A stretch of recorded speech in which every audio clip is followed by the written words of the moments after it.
Hey guys, in this video I'm going to show you how you can download and install and use Eclipse IDE on your Ubuntu operating system. So Eclipse can be installed in few different ways, and I'm going to show you the most efficient and most easiest way of installing Eclipse on your Ubuntu operating system. Now there is a prerequisite of installing Eclipse IDE, and that is Java needs to be installed on your Ubuntu operating system. Now, if you don't know how to install Java on your Ubuntu operating system, I have already created a video about it. So I'm going to put that link in the description of this video, so you can watch that video and install Java and then come to this video. So once you have Java installed on your Ubuntu operating system, let's start with the installation of Eclipse IDE. Now, as I said, there can be many ways in which you can install Eclipse, and the most easiest way is by using the Snap package manager. So as I mentioned, Snap is a package manager for your Ubuntu operating system, and it can be used to install Eclipse also. Using Snap, you can also remove or update the version of Eclipse very easily. So just type install Eclipse Snap on your favorite browser, and the first result which will appear here will be from snapcraft.io/Eclipse.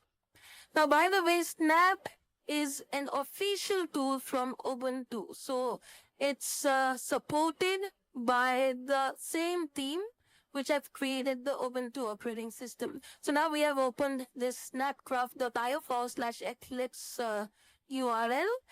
I'm also going to put this link in the description of this video. But when you scroll down a little, you can see the description of this package, and you can also see you may need to install the compatible JRE on the host. That means you need to have Java basically pre-installed on your operating system. To install Eclipse using the Snap, you can click on this install button and then copy this command, which is sudo snap install eclipse --classic. So I'm going to just copy this command, and then I can minimize my browser and open the terminal. To open the terminal, click on show apps icon here, and then click on terminal. It is going to open my terminal, and then I just need to simply paste this command, which is sudo snap --install --eclipse --classic. I'm going to press enter here and give my Ubuntu's password, which I use to log into my Ubuntu operating system, and then press enter. This is going to start the installation of Eclipse using the Snap package manager. At this point, we just need to wait for the installation to finish. You can see the progress here. So it'll be installed really fast. Just wait for a few seconds here. And now Eclipse is installed, and we can see this message which says Eclipse 2024-03 from Snapcraft is installed, right? And using this command, you can install the latest version of Eclipse. So whatever is the latest version of Eclipse, it can be installed using this. So you can see this version is the latest at the time of making this video. I can verify this by just searching for Eclipse IDE and then going to this website which says eclipseide.org, and you can see this version which is available on the official website is also 2024-03, right? So it installs the latest version of Eclipse. Now once Eclipse is installed, we are going to just click on this show apps icon, and then here directly you can see the Eclipse icon. If you don't see the Eclipse icon, just search for Eclipse here and you will see this result here. So I'm going to press on this Eclipse icon, which is going to launch Eclipse IDE. Let me minimize this terminal here, and you can see this Eclipse IDE will be launched in few seconds. And now you can see this window. So for the first time, when Eclipse IDE opens on your Ubuntu operating system, it's going to ask you to select the directory for the workspace. This is the directory where all your projects will be saved by default. So this is the path. I'm okay with the path. If you want to change this path, you can click on the browse option. You can also make this path as the default path for the workspace, right? I'm going to leave it as unchecked for now and then click on launch here. And now my Eclipse IDE has been launched on my Ubuntu operating system. Now once Eclipse IDE has been started, let's create a Java project to verify that everything is working correctly. So we are going to create a Java project and then compile and run our Java program. So for this, what we can do is we can just close this welcome window for it now, and it's going to open this kind of package explorer. You can also click on file here and then click on new here and then click on Java project here. And then here you can give the name to your project. So I'm going to name my project as Hello World, for example. And then you can use the default location, which is our workspace folder. I'm going to leave it as it is. And now we need to configure the JRE file. So here you can select any version of JRE. But here what we are going to do is we are going to configure the JRE, right? So here we are going to press configure JREs here. And then you can see Eclipse has recognized the version of JDK, which are installed on our Ubuntu operating system.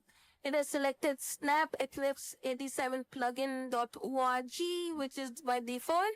But because I have installed the Oracle Java and I want to use this Oracle Java to build my program and run my programs, I'm going to use this Java JDK 22 Oracle x64 location from here. So if you have followed my video on how to install Java JDK using Oracle, then you might also see the same result here. So I'm going to choose this JDK. If you don't see this result, just leave this as JRE, which is in front of snap eclipse location, right? And then click on apply here, and then click on apply and close, which is going to use this JRE, which is by JDK 22 Oracle -x64, right? Now in the project layout, I'm going to leave this as default, which is create separate folder for source and class files. Also, I have this working set, which I'm going to leave it as default for now. And I'm going to uncheck this option, which says create module-info.java file. For now, I don't want to do this. And then I'm going to click on the next button. And here I can see the source folder structure. And also I can see the bin folder structure, right? So I'm okay with this. So I'm going to click on finish here, which is going to create my project. So you can see my project has been created. And I want to create a Java file under this source folder or SRC folder. So I'm going to right click on this SRC folder and then click on new, and then I'm going to select this class option here. And then I'm going to give the name of my class. So I'm going to name my class as hello, for example. And then you can see modifiers. I'm going to leave it as default, which is public. And then I'm going to leave the other things as default. You can also create the public static void method for this class by checking this checkbox. I'm going to just check this checkbox, which is going to create our public static void main function inside this class, and then click on finish. And you can see this hello class is created, and it has created hello.java file. And you can see this hello.java file is created, and inside this hello class, we also have this public static void main method. Now here, to print the hello world, we can just write SYS and then press Ctrl space, which is going to give you the option. You can see system is available there. .out.println. So we're going to use this println function. And then inside this println parentheses, we're going to just type hello world. And then once your code is created, just press on this save button, which is going to save your file. And in order to run your code, you can either go to this run section here and then click on run here, or you can click on this run button, which is available here. You can also debug your code using this button. So let me click on this run option and then click on run here. It has compiled our program, and I can see this hello world result here, which is printed by using this text here. So everything is working on our Eclipse IDE. So this is how you can install the Eclipse IDE on your Ubuntu operating system. I hope you enjoyed this video, and I will see you in the next video.